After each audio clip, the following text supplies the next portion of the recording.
నమో వాంగ్మనసాతీత రూపాయామిత శక్తయే ఆది మధ్యాంతహీనాయ నిర్గుణాయ గుణాత్మనే సర్వేషామాదిభూతాయ భక్తానాం ఆర్తినాశిని. అత్యంత పవిత్రమైనటువంటి ఈ మార్గశిర మాసంలో శుభోదయ వేళలో దేవదేవుడైనటువంటి శ్రీమన్నారాయణుణ్ణి, కలియుగ ప్రత్యక్ష దైవమైనటువంటి శ్రీ వెంకటేశ్వర స్వామి వారిని పరిపరి విధాలుగా శరణాగతి చేస్తూ ఉత్తమమైన ఈ మార్గశిర మాస శుభోదయ సమయాన్ని మనం చరితార్థం చేసుకుంటూ ఉన్నాం. ఈ మార్గశిర మాసంలో మనందరి యొక్క ప్రధానమైనటువంటి కర్తవ్యం గోవిందుడి యొక్క ఆరాధన. గోవిందుణ్ణి ఎంతగా భక్తి ప్రపత్తులతో మనం ఆరాధన చేస్తామో అంత గొప్పదైనటువంటి మహాభాగ్య రూపమైనటువంటి ఫలాన్ని మనందరం కూడా పొందగలుగుతాం. భగవత్ కైంకర్యం కన్నా, గోవిందుడి యొక్క ఆరాధన కన్నా మానవ మాతృలమైనటువంటి మనకు గొప్పదైనటువంటి కర్తవ్య కార్యము ఇంకొకటి ఏది కూడా లేదు.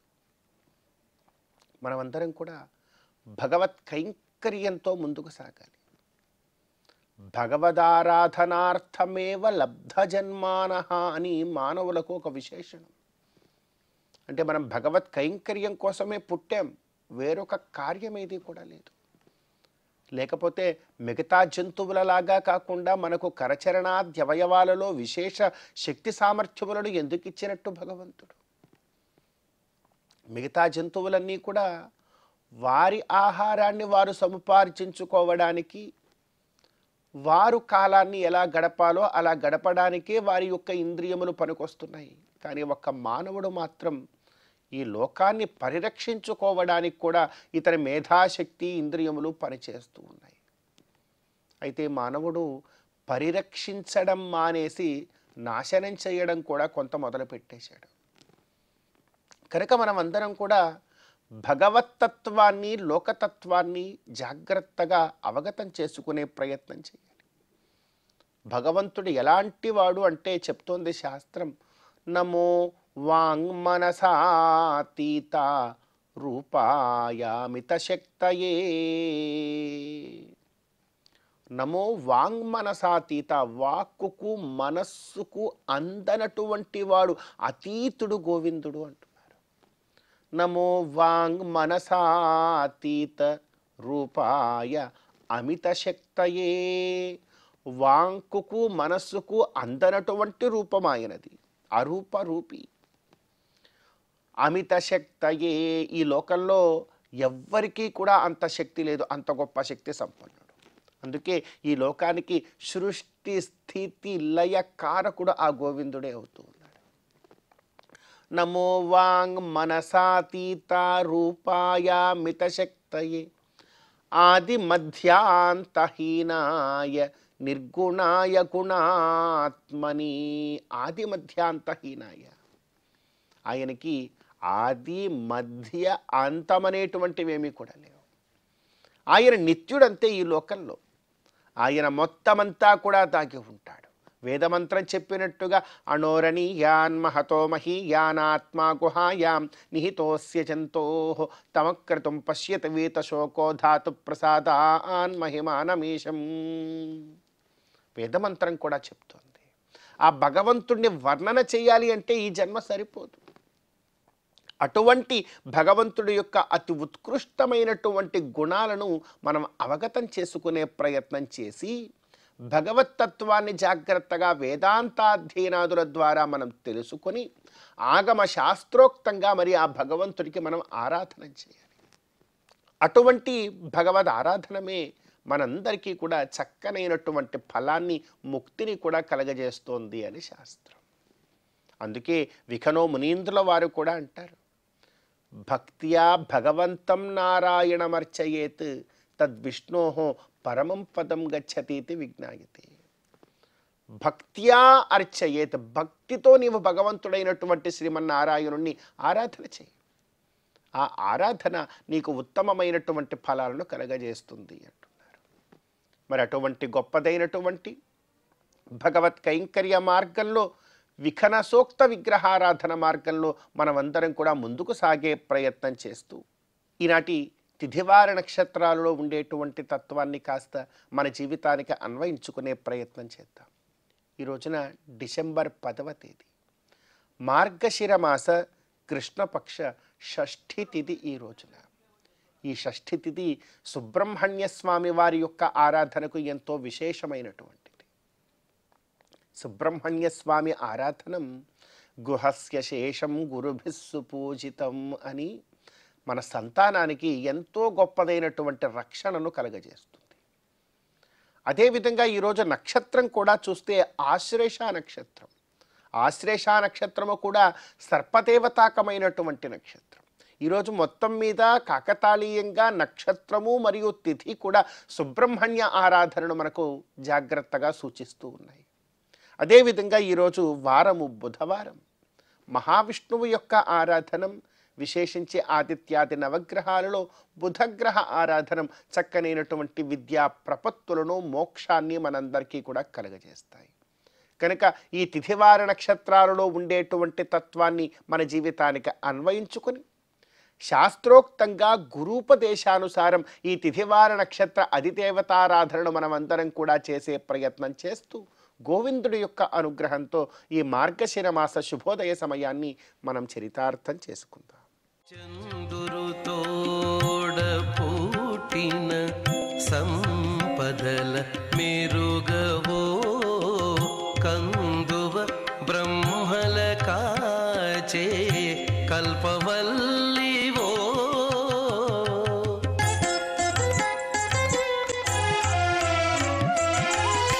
అందిన గోవిందునికి అండనే తోడు నీడై ఉందానవు మా ఇంటనే ఉండవమ్మా అమ్మా జయలక్ష్మి వరలక్ష్మి సంగ్రామ వీరలక్ష్మి ప్రియురాలవై హరికి బెరసితివమ్మా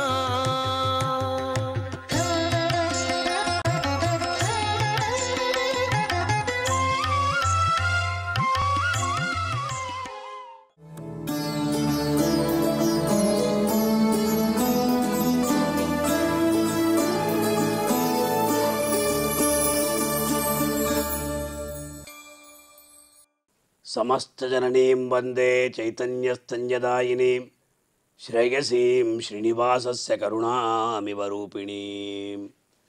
దయాశతకంలో ఒక శ్లోకం. దేశికుల వారు శ్రీనివాసుని యొక్క ఆ దయను ఇక్కడ విశేషంగా పొగుడుతున్నారు. ఆ విషయ విశేషాన్ని తెలుసుకునే ప్రయత్నం చేద్దాం. రూఢా వృషాచలపతే పాదే ముఖకాంతి పత్రళఛాయ కరుణే సుఖయసి వినతానే కటాక్షవిటపై కరాపచేయ ఫలై. వృషాచలపతే అంటే కరుణే ఏ దయాదేవి, ఓ దయాదేవి. వృషాచలపతి అంటే వృషాచలం అనేటువంటి ఒక పర్వతం, వృషమనేటువంటి పర్వతం, ఆ పర్వతం యొక్క అధిపతి అయినటువంటి ఓ స్వామి శ్రీనివాసుని యొక్క పాదే ముఖకాంతి పత్రలఛాయ అంటే కొండచర్య ప్రదేశం అన్నమాట. ఆ పెద్ద ప్రదేశంలో పాదముల యందు ఆ చర్య ప్రదేశాలలో రూఢా పుట్టినటువంటి ముఖకాంతి పత్రలఛాయ అన్నారు. ఆ శ్రీనివాసుని యొక్క ముఖ మండల శోభ అనేటువంటి దట్టమైనటువంటి ఆకులు అవి ఎలా ఉన్నాయంటే త్వం వినతాన్ కరాపచేయ ఫలై. వినతులు శ్రీనివాసుని యొక్క పాదార విందాల్ని ఆశ్రయించినటువంటి వాళ్ళు ఎవరైతే ఉంటారో వాళ్లకు కరాపచేయ ఫలై. కరము అంటే చేయి, అపచేయం అంటే దాన్ని కోసుకోవడం ఫలం. వాళ్లకు దగ్గరగా వాళ్ళు తమకు తాముగానే ఎటువంటి కష్టపడకుండా అనాయాసంగా కోసుకునే రీతిలో ఫలములను నీవు కటాక్ష విటపై సుఖయసి శ్రీనివాసుని యొక్క కటాక్షాలు అనేటువంటి ఆ కొమ్మలచే నీవు సుఖాన్ని కలిగిస్తున్నావు అని ఈ శ్లోకం యొక్క సామాన్యమైనటువంటి తాత్పర్యం. మొట్టమొదటగా దేశికుల వారు శాస్త్రమనేటువంటి దీపాన్ని మనకు భగవంతుడు అందిస్తున్నాడు, దయాదేవి ద్వారా మనకు అది అందినది. దాని తర్వాత మంచి జ్ఞానం మనకు కలుగుతుంది. ఆ మంచి జ్ఞానం చేత భగవంతుని యొక్క స్వరూపాన్ని మనం అందరం కూడా తెలుసుకున్నాం. తరువాత ఆ శాస్త్రముల వల్ల కలిగినటువంటి జ్ఞానంతో భగవంతుని ఆశ్రయించినటువంటి వారెవరైతే ఉన్నారో వాళ్ళు పురుషార్థాల్ని పొందుతున్నారు. పురుషార్థములు అంటే ఏమిటి? పురుషులకు ప్రయోజనాన్ని ఇచ్చేటువంటి పురుషార్థ. పురుషులు అంటే స్త్రీ కాదు కదా అని కాదు, అందరం కూడా ఇక్కడ భగవంతుడొక్కడే వాస్తవంగా పురుషుడు. మనమందరం కూడా స్త్రీలమే, స్త్రీప్రాయి వితరం జగత్ అన్నారు. అందువల్ల భగవంతుడి ద్వారా ఎటువంటి ప్రయోజనాన్ని మనం పొందాలి? పురుషార్థములు 4 చతుర్విధ పురుషార్థాలను చెప్తూ ఉంటారు. అందులో ధర్మం, అర్థం, కామం, మోక్షం అనేటువంటి 4 పురుషార్థాలు ఉన్నాయి. ఆ 4 పురుషార్థాల్లో 3 పురుషార్థాల్ని ఈ శ్లోకం ద్వారా తెలియజేస్తున్నారు. ఏమిటి అంటే ధర్మం అనేటువంటి పురుషార్థం, అర్థం అనేటువంటి పురుషార్థం, కామం అనేటువంటి పురుషార్థం. ఇది ఏ ప్రకారంగా మనకు అందుతాయంటే భగవంతుడు ఎక్కడ వేంచేసి ఉన్నాడు అంటే ఒక ఇంద్రనీలమణిమైనటువంటి పెద్ద పర్వతం. ఆ పర్వతం యొక్క చర్య ప్రదేశంలో పుట్టి అదే ప్రకారంగా దట్టంగా మనోహరంగా ఆకులచే ఏర్పడినటువంటి విస్తారమైన నీడ కలిగినటువంటి ఒక కల్పవృక్షం. భగవంతుడే కల్పవృక్షం. ఆ చర్య ప్రదేశంలో ఉండి ఎవరైతే ఆ నీడలో పడుకొని ఉన్నారో లోకంలో ఎలా ఉంటుందంటే పండ్లను కోయాలంటే కష్టపడాలి. చెట్టు ఉంటుంది, చెట్ల యొక్క కొమ్మలు ఉంటాయి, ఆ కొమ్మల పైన ఉంటాయి. మనం ఏం చేయాలంటే ఆ కొమ్మలలో పండినటువంటి ఆ ఫలాలను ఎగిరెగిరి మనం అందుకోవాలి. కొన్నిసార్లు దొరుకుతుంది, కొన్నిసార్లు దొరకదు. కాళిదాసుడు ఉద్బాహురివ వామన అన్నాడు ఒక చోట. ఆ ప్రకారంగా మనం కష్టపడతాం. కానీ భగవంతుణ్ణి ఎవరైతే ఆశ్రయించి ఉంటారో, ఆ కల్పవృక్ష నీడన ఎవరైతే పరుండి ఉంటారో వాడు అలా పడుకొని ఉంటూనే పరుండియే ఆ ఫలాలను కోసుకోవచ్చు. ఆ కొమ్మలు అలా దగ్గరగా వస్తాయట. ఎందుకంటే వీళ్ళు వంగినటువంటి వాళ్ళు, వీళ్ళందరూ వినతులు, వీళ్ళందరూ కూడా భగవంతుని ఆశ్రయించినటువంటి వాళ్ళు కనుక ఆ ప్రకారంగా దయాదేవి చేస్తుందట. అంటే ఆ కొమ్మలంతా కూడా బాగా పండినటువంటి ఆ కొమ్మలను, అంటే పండ్లతో చక్కగా ఉండేటువంటి ఆ కొమ్మలను దగ్గరికి తీసుకుని వస్తుందట. అలా ఆ కొమ్మలు వంగి పండిన వాళ్ళందరినీ కూడా ఎలా సంతోషింపజేస్తాయో అదే ప్రకారంగా దయాదేవి కూడా ఆ దేవదేవుడైనటువంటి శ్రీనివాసుని యొక్క ఆ కృపా కటాక్షములైనటువంటి పండ్లను కూడా ఇస్తాయి. కనుక ఇక్కడ ముఖ్యంగా భగవంతుడు ఎలా వేంచేసి ఉన్నాడు, చర్య ప్రదేశంలో ఉద్భవించి అతని యొక్క ముఖ విలాసం అనేటువంటి ఆకులను కలిగి దానిలో ఉన్నటువంటి నీడను ఇచ్చినటువంటి ఆ చేతుల చోటు మనం కోసుకునేటువంటి పలు పండ్లను కూడా ఇక్కడ ఆ భగవంతుడు మనకు అందిస్తున్నాడు.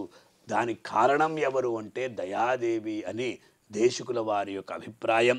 ముఖ్యంగా దయకు ప్రథమ ఉత్పత్తి స్థానం ఏమిటి అంటే అతని యొక్క పాదారవిందం. మనం అనుకుంటూ ఉంటాం భగవంతుని యొక్క శిరస్సును నమస్కరించుకుంటామని. అలా కాదండి, ఆపాదమస్తకం.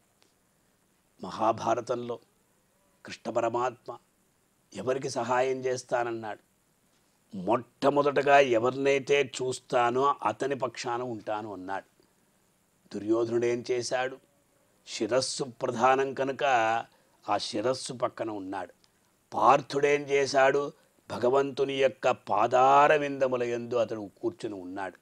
భగవంతుడు ఎప్పుడైతే మొట్టమొదటగా మేలుకొని చూస్తాడో పాదార విందముల యందు ఉన్నటువంటి పార్థుడిని చూస్తాడు, అతని పక్షాన్ని నిలిచాడు. అందువల్ల మనకి ఎల్లప్పుడూ కూడా ఆ దివ్య పాదార విందములే ముఖ్యం. ఆ ప్రకారంగా దయకు ప్రథమ భగవంతుడు ఎప్పుడు సంతోషిస్తాడు అంటే అతని యొక్క పాదార విందాన్ని మనం ఎప్పుడైతే ఆశ్రయిస్తామో, అంటే ఎలా పాదారవిందయుగళం శరణం ప్రపద్యే అన్నాలండి. ఆ ప్రకారంగా ఇక్కడ విశేషంగా అపరాధి అయినటువంటి అతను పాదాలను ఆశ్రయించి ఉంటాడు. ఆ సమయంలో అపరాధాల్ని మర్చిపోతాడు. భగవంతునికి దయ ఉద్భవిస్తుంది. దయ కలిగిన వెంటనే దాని సూచకంగా అతని యొక్క ముఖ కమలం వికసిస్తుంది. భగవంతుడు కూడా అపరాధి అయినా కూడా తనను ఆశ్రయించాడు. ఆ దయాదేవి ఆ ప్రకారంగా చేస్తున్నది. అతని యొక్క ముఖంలో ఒక విలక్షణమైనటువంటి శోభ ప్రసన్నత కూడా కలుగుతుంది కనుక దాని తర్వాత అపేక్షితమైనటువంటి ఫలాలని వాళ్లకు అందిస్తాడు. ఇదే భగవంతుని యొక్క నిజస్వరూపం కనుక ఆ లోకంలో పండ్లు ఏవైతే ఉంటాయో అది సామాన్యమైనటువంటి ఫలాలు, మనం తిన్న వెంటనే జీర్ణించిపోతాయి.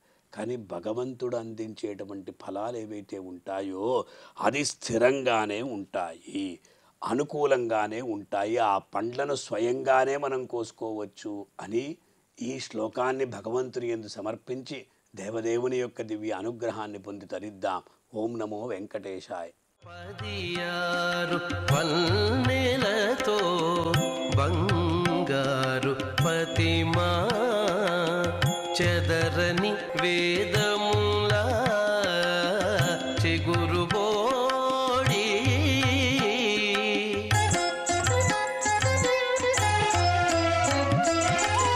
ఎదుట శ్రీ వెంకటేశు నిల్లాలవై నీవు నిధుల నిలిచే తల్లి నీవారమౌమా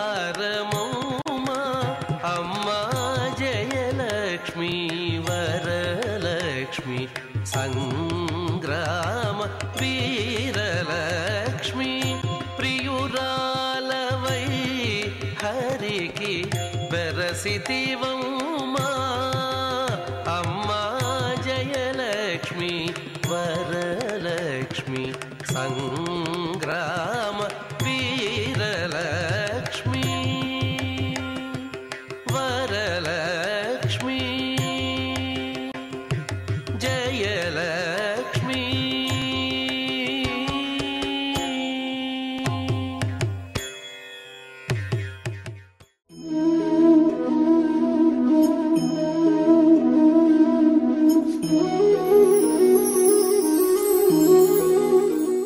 అనంత లీలా విభూతికి నిలయుడైనటువంటి ఆ పరమాత్మ యొక్క ప్రబోధములు, లీలలు చిత్ర విచిత్ర విన్యాసాలతో కూడి ఉంటాయి. అటువంటి అంశాలని అధ్యయనం చేస్తూ ఉన్నప్పుడు మన మనస్సు కూడా ఎంతో పారవస్యాన్ని పొందుతూ ఉంటుంది. బ్రహ్మవైవర్త పురాణంలో ఒకచోట సనత్కుమారునికి కృష్ణ భగవానునికి ఒక సంవాదం జరుగుతుంది. మహర్షులంతా కూడా వచ్చారు.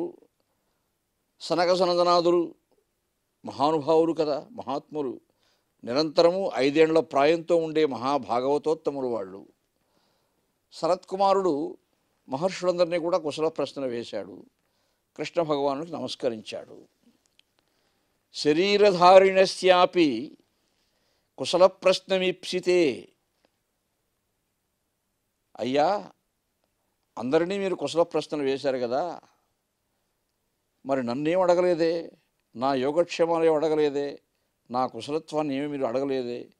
శరీరధారిణస్యాపి కుశల ప్రశ్నమీప్సితే మై విప్ర నవిద్యతే కుశల ప్రశ్నం. అటువంటి కుశల ప్రశ్నలు నన్నేమి మీరు అడగలేదే అని చమత్కారంగా అడిగాడట. అడిగితే సనత్కుమారుడు చెప్పాడట, దేవదేవా, నీవు శరీరాన్ని అంగీకరించి అవతరించావు, కానీ నీవు కేవలం మానవ మాత్రుడవా? మా కోసం అంగీకరించి వచ్చావు.